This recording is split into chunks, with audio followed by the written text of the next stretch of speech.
JD Talking Sports. It is Friday, November 13th, Friday the 13th, 2020. Let's get right to it. Utah does not have enough scholarship players, so their game is canceled, the home opener of UCLA on Saturday.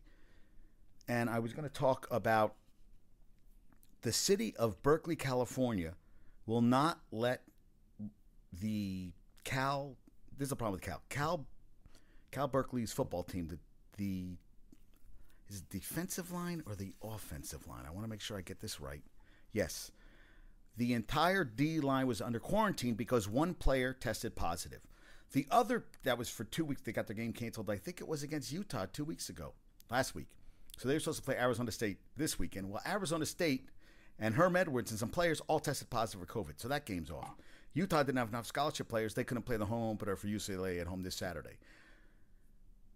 Now, before this happened, a guy tested positive, so the Cal game was canceled, their home opener, because they had a positive player, which they said one positive. But Cal Berkeley, the city of Berkeley is, hey, listen, someone tests positive, everybody, contact tracing, everybody's going to quarantine for 14 days.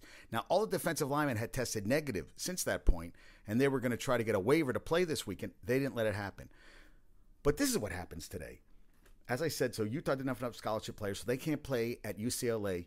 Cal's game is canceled while they host an ASU because Herm Edwards, the head coach, and players tested positive. So now, Sunday morning, 9 a.m. Pacific, 12 o'clock our time, Cal is going to play at UCLA so they can get past that waiver and everything. How about that for crazy football? You want to hear even crazier stats?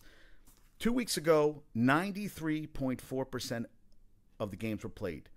Last week, 83%. This week, best case percentage is 74.5%. We're going down 10%. And then I just saw Nancy Pelosi, the Democrats and Republicans are having dinners, socially distancing supposedly, to welcome the new members into Congress. And I'm thinking, everybody's like, is there any smart people in politics? We have a pandemic. Numbers are spiking, but you have to have a dinner for new members of Congress? No wonder the country's all fucked.